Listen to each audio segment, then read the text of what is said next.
बच्चों आज के जो क्वेश्चन है थोड़ा सा अलग क्वेश्चन है, लेकिन सेम एक्सरसाइज से है। बात कर रहे हैं chapter number 4 exploring algebraic identities, exercise 4.2 question number 1 factor completely. अब देखिए जो प्रीवियस वीडियो में क्वेश्चन नंबर 1 के जो सब क्वेश्चन नंबर 1 से लेके 4 तक सॉल्व किए ना, वो अलग टाइप हो गई थोड़ी। और आज की जो क्वेश्चन है ये थोड़ा सा चेंज इसमें दिया है, लेकिन ये दो क्वेश्चन को हम सेम जो 1 to 4 क्वेश्चन सॉल्व कर चुके हम उस फॉर्म में कन्वर्ट करके आसानी से कैसे फैक्टराइज कर सकते हैं देखते हैं। ठीक है, अब देखिए थोड़ा रिकॉल कर लेते हैं। लास्ट 4 क्वेश्चन जो थे 1 2 3 4 उसमें क्या था, जैसे मान लेते हैं 4x² प्लस, अच्छा लास्ट वन लिख लेते हैं 9y² प्लस 12xy। ओके, जैसे इस टाइप का क्वेश्चन दिया था जिसमें कि फर्स्ट टर्म और लास्ट टर्म जो थे परफेक्ट स्क्वायर थे। ओके, तो एक तरीका हमने अप्लाई किया था, जब ये परफेक्ट स्क्वायर थे तो दोनों को कंप्लीट स्क्वायर के फॉर्म में कन्वर्ट कर देते थे। 4x² का मतलब 2x दी होल स्क्वायर और 9y² को लिख सकते थे 3y दी होल स्क्वायर। अब ये कॉन्सेप्ट इस दोनों में कैसे अप्लाई किया जाए वो हम समझ लेते हैं। ठीक है, चलिए देखते हैं किस तरीके से गिवन क्वेश्चन को हम इस फॉर्म में कन्वर्ट कर सकते हैं। देखिए अब यहाँ क्या दिया है, फर्स्ट टर्म में दिया 3a²। अब ये जो 3 है ना, ये कंप्लीट स्क्वायर नहीं है। ठीक है, 3 कंप्लीट स्क्वायर नहीं है, तो इस फॉर्म में ये नहीं है। यहाँ 4 तो कंप्लीट स्क्वायर है, लेकिन बात कर रहे हैं सिर्फ नंबर के बाद में अल्फाबेट की बात करिए। 4 कंप्लीट स्क्वायर है लेकिन 3 नहीं है, जो कि डिनोमिनेटर में दिया है। अब इस टाइप के इस अलजेब्रिक एक्सप्रेशन को इस फॉर्म में कैसे कन्वर्ट किया जाए, देखिए बहुत आसान तरीका है। सबसे पहले तो देखिए 4 कंप्लीट स्क्वायर है, b² है, तो 3 की यहां जरूरत हमें नहीं है, जो कि डिनोमिनेटर में दिया है। डिनोमिनेटर में जो 3 दिया है उसकी बिल्कुल हमें जरूरत नहीं है। तो क्या करेंगे, देखिए इस 3 को यहां से हटाना है, 3 को यहां से हटाना है। तो इस 3 को हम 1/3 कंसीडर करेंगे, ध्यान में रखिएगा। 4/3 जो है इसे कैसे लिखा जाए, तो ये 4 वैसे ही रहेगा b² के साथ, और बाय 3 जो था उसे हम लिख सकते हैं 1/3। ओके, ध्यान में रखिएगा, इट्स वेरी इंपॉर्टेंट एडजस्टमेंट। 4/3 ये वैसे फिर से देखिए 1 × 4b², 4b²/3 आ जाएगा, ओरिजिनल स्टेप आ जाएगी। मतलब 4b², इसके नीचे जो 3 था इसे हम 1/3 के फॉर्म में बाहर निकाल सकते हैं। ओके, ठीक है, अब कैसे निकालेंगे, अब इस पूरे अलजेब्रिक एक्सप्रेशन में से 1/3 कॉमन लिया जाएगा। ओके, सिंगल इस टर्म में से कॉमन हम नहीं निकाल सकते, जबकि पूरा अलजेब्रिक एक्सप्रेशन का ये एक टर्म है। तो हमें 1/3 अगर कॉमन निकालना है इस अलजेब्रिक एक्सप्रेशन में से, तो इसके नीचे भी क्या चाहिए, हमें /3 चाहिए, इसके नीचे भी /3 चाहिए। तो लेकिन डायरेक्टली हम /3 नहीं लिख सकते हैं, डायरेक्टली टर्म्स के नीचे /3 नहीं लिख सकते हैं, या एक सिंपल सा एडजस्टमेंट करना पड़ेगा। हर एक टर्म जिसके डिनोमिनेटर में 3 नहीं है उसमें आप क्या कीजिए, ×3 डिवाइडेड बाय 3, यहां भी इंटू 3 कर लीजिए, ×3 डिवाइडेड बाय 3 से क्या होगा, ओके ये बैलेंस में हो जाएगी और ये जो टर्म्स है हमारे एज इट इज रह जाएगी, इसमें कोई चेंज नहीं आएगा और डिनोमिनेटर भी सेम हो जाएंगे तीनों टर्म के। तो ये एडजस्टमेंट आपको सीख लेनी है। ठीक है, अब देखिए ना ये किस फॉर्म में आ जाएगा, 3 3 9, a²/3 plus 4 3 12, ab/3 plus 4b²/3। सभी टर्म के डिनोमिनेटर को हमने सेम कर लिया है। अब 1/3 हम तीनों टर्म में से कॉमन निकाल सकते हैं, 1 2 3। अगर 1/3 1/3 1/3 कॉमन आ जाएगा तो ब्रैकेट के अंदर सिर्फ ऊपर वाले टर्म रह जाएगी, 9a² plus 12ab plus 4b²।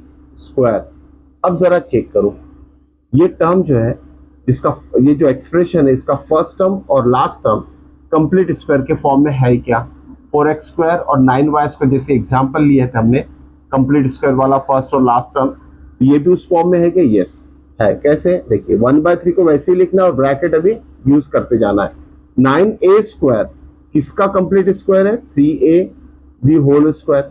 वैसे लास्ट वाले को भी लिख लीजिए, 4b स्क्वायर किसका कंप्लीट स्क्वायर है? 2b the whole square. ठीक है, और उसके बाद हम क्या करेंगे, यूजिंग, थोड़ा हम बीच वाले टर्म्स लिखने से पहले ये आइडेंटिटी लिख लेते हैं। अब ए बी के फॉर्म में थे तो हम आइडेंटिटी लिखेंगे एक्स वाई के फॉर्म में। X Y the whole square का एक्सपांशन क्या आता है? X square plus Y square last में, और बीच में आता है 2xy। ठीक है, इस अलजेब्रिक आइडेंटिटी का एक्सपांशन ये आता है, x plus Y the whole square is equal to X square plus 2xy plus Y square. अब देखिए ना, ये जो ब्रैकेट है इसे हमने कन्वर्ट किस फॉर्म में किया है? एक्स स्क्वायर मतलब पहला टर्म स्क्वायर, लास्ट टर्म में वाई स्क्वायर है तो लास्ट टर्म का स्क्वायर, और बीच में क्या है? बीच में है 2xy। ठीक है, बीच में है 2xy। या x की वैल्यू क्या होना चाहिए आपका? जो ब्रैकेट के अंदर फर्स्ट टर्म स्क्वायर है उसके ब्रैकेट के अंदर जो टर्म है हो जाएगी वैल्यू ऑफ x 3a, और y की वैल्यू क्या हो जाएगी? सेकेंड लास्ट में जो ब्रैकेट का स्क्वायर हमने लिखा है उस ब्रैकेट के अंदर जो टर्म है वो y की वैल्यू कहलाएगी 2b। तो x और y क्या हो गया? 3a और 2b। अब देखिए बच्चों, यहाँ हमें जगह फिल करना है अकॉर्डिंग टू दिस आइडेंटिटी। अब बीच में क्या है? 2 इंटू एक्स इंटू वाई, तो क्या हो जाएगा? 2 इंटू एक्स की वैल्यू इंटू वाई की वैल्यू, या लिख लेंगे हम 2 इंटू 3a इंटू 2b। अब थोड़ा चेक कर लेते हैं क्या इसका आंसर ये मिडल टर्म आएगा, क्योंकि ये फर्स्ट टर्म और लास्ट टर्म को तो हम कंप्लीट स्क्वायर के फॉर्म में कर चुके हैं, इसका भी मल्टीप्लीकेशन मिडल टर्म आना चाहिए। 2 3 जा 6, 6 2 जा 12, फिर से देखिए 2 3 जा 6, 6 2 जा 12, नंबर टू नंबर मल्टीप्लाई किया तो आंसर नंबर आया, और a इंटू बी ए भी आ रहा है, मतलब हमारा जो भी अरेंजमेंट है वो परफेक्ट है। क्लियर? और इसके बाद फाइनल आंसर क्या लिखेंगे? इसके बाद फाइनल आंसर हमारा हो जाएगा, चलिए यहां लिखते हैं। Okay, so this implies okay, जब देखिए x plus Y the whole square का एक्सपांशन अगर ये आता है, अगर क्वेश्चन में एक्सपांडेड फॉर्म दिया है तो उसको रिवर्स करके हम होल स्क्वायर के फॉर्म में भी लिख सकते हैं। अब यहाँ एक्सपांडेड फॉर्म में, ठीक है, ये कंप्लीट स्क्वायर किसका होगा? 3a plus 2b the whole square, लेकिन साथ में 1/3 लिखना बिल्कुल भूलना नहीं है। तो 1/3 पहले लिख लेते हैं हम, फिर ब्रैकेट अप्लाई करेंगे, और ब्रैकेट में क्या लिखेंगे हम? 3a plus 2b, 3a plus 2b the whole square. लेकिन हमारा टारगेट क्या है? फैक्टर कंप्लीटली, तो ये फैक्टर्स के फॉर्म में अभी नहीं आया है। फैक्टर का मतलब होता है मल्टीप्लिकेशन फॉर्म, उस पे स्क्वायर के फॉर्म में हम नहीं लिखेंगे। ठीक है, तो मल्टीप्लिकेशन फॉर्म में कैसे कन्वर्ट करेंगे इसे? देखिए होल ब्रैकेट स्क्वायर है, इसे 2 बार मल्टीप्लिकेशन फॉर्म में लिख लीजिए, 3a plus 2b in first bracket and 3a plus 2b in another bracket. तो देखिए this into this into this multiplication form में आ गया। तो ये जो आंसर है यही फैक्टर्स है गिवन अलजेब्रिक एक्सप्रेशन के। ये था आज का क्वेश्चन। अब देखिए एक और क्वेश्चन इसी टाइप का है, यहां भी आपको एडजस्टमेंट में सिखा देता हूं। ठीक है, कैसे एडजस्ट करके हम आंसर निकालेंगे। ओके, अब देखते हैं क्वेश्चन नंबर 6। अब यहां भी टर्म्स हमें चेक करना पड़ेगा, फर्स्ट और लास्ट। ठीक है, क्या फर्स्ट और लास्ट टर्म परफेक्ट स्क्वायर के फॉर्म में है? फिर से सेम क्वेश्चन है, देखेंगे, चेक करेंगे। 9 तो है लेकिन 5 नहीं है, और यहां भी 5 परफेक्ट स्क्वायर नहीं है, 5 किसी का स्क्वायर नहीं है। ठीक है, तो क्या करेंगे? फिर से सेम एडजस्टमेंट करना। यहाँ डिनोमिनेटर में 5 है तो इसके भी डिनोमिनेटर में और इसके भी डिनोमिनेटर में 5 आना चाहिए। तो ये दोनों टर्म के डिनोमिनेटर को 5 बनाने के लिए इस टर्म को 5 से मल्टीप्लाई डिवाइड करना पड़ेगा, और इस टर्म को भी 5 से मल्टीप्लाई डिवाइड करना पड़ेगा। यह सिंपल सा अरेंजमेंट आप लिख लीजिएगा। ये डिवाइडेड बाय 5 हो गया, तो इसको इंटू भी 5 कर लेंगे, थोड़ा ऊपर लिख लेते हैं। यहाँ भी डिवाइडेड बाय 5 हो गया तो यहाँ भी इंटू 5 कर लेंगे। ठीक है, मल्टीप्लाई डिवाइड, ये एडजस्टमेंट आप डायरेक्टली लिख सकते हैं। ठीक है, अब देखिए तीनों के डिनोमिनेटर सेम हो गए, थोड़ा इसे रीअरेंज करके लिख लेते हैं फिर से। यहाँ क्या होगा देखिए, ठीक है ना, 5 है ना, 9/5 एस स्क्वायर, इसमें कोई चेंज नहीं है, 9/5 एस स्क्वायर जैसे के वैसे। अब यहाँ देखिए 5 से मल्टीप्लाई किया है तो वो 5 इंटू 6 हो जाएगा आपका 30, और s इंटू वी वैसे ही रहेगा, और डिनोमिनेटर में 5 आ जाएगा। ये 5 जो डिनोमिनेटर में एडजस्ट किए हैं वो इसलिए किए ताकि थ्रू आउट सारे टर्म्स में से 1/5 कॉमन निकाल सके, ठीक है। प्लस यहां क्या हो जाएगा, 5 5 जा 25, 25 लिख लिया, वी स्क्वायर लिख लिया डिवाइडेड बाय 5। अब नेक्स्ट स्टेप क्या है हमारी, 1/5 को तीनों टर्म से कॉमन ले लो, ठीक है। ये आ गया कॉमन आपका 1/5। तो नेक्स्ट ब्रैकेट में क्या लिखेंगे, जो भी टर्म रह जाते हैं 9s², ये पहला टर्म रहेगा ब्रैकेट के अंदर, प्लस 30sv ये सेकेंड टर्म रहेगा, 30sv second term, plus 25v² ये थर्ड टर्म रहेगा। क्लियर। अब चेक करते जो नया अलजेब्रिक एक्सप्रेशन रीअरेंजमेंट करके हमें मिला है, इसका फर्स्ट टर्म और लास्ट टर्म परफेक्ट स्क्वायर है या नहीं है। चलिए देखते हैं।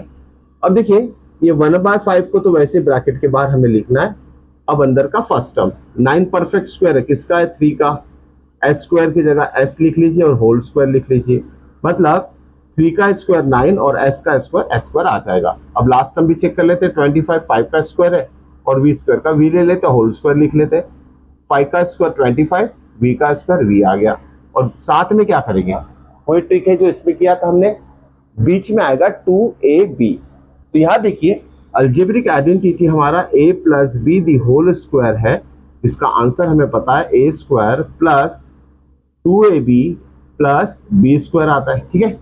अब a तो स्क्वायर मिल गया हमें, b² भी मिल गया, सिर्फ 2ab की बारी है। तो देखिए ना a क्या हो जाएगा हमारा, फर्स्ट ब्रैकेट के अंदर जो टर्म है वो वैल्यू ऑफ a हो जाएगी, और b क्या होगा, सेकेंड ब्रैकेट के अंदर जो टर्म है वो वैल्यू ऑफ b हो जाएगी, ठीक है। तो बीच में क्या लिखेंगे, 2 इंटू a इंटू बी, या लिख लेते हैं 2 इंटू a की वैल्यू क्या है 3s और b की वैल्यू क्या है 5v, लिख लिया हमने और प्लस साइन यहां डाल दिए, ठीक है। ये कंप्लीट इस फॉर्म में कन्वर्ट हो गया, a² plus 2ab plus b²। अब हमें पता है कि a plus B the whole square अगर ये होता है तो इसका आंसर क्या आएगा, a plus B the whole square, right. तो a क्या हमारा 3s और b क्या है 5v। तो नेक्स्ट स्टेप में क्या लिखेंगे हम, नेक्स्ट स्टेप में लिखेंगे हम पहले तो 1/5 हमें लिखना पड़ेगा, ठीक है।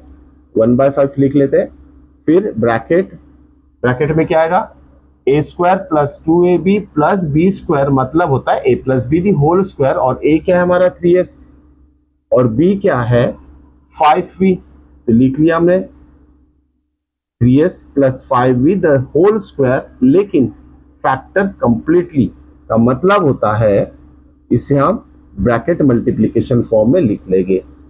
3s plus 5v the whole square is nothing but first bracket में 3s प्लस 5v और सेकेंड ब्रैकेट में भी 3s प्लस 5v। ये हो जाएगा आपका complete factorization of this algebraic expression, okay.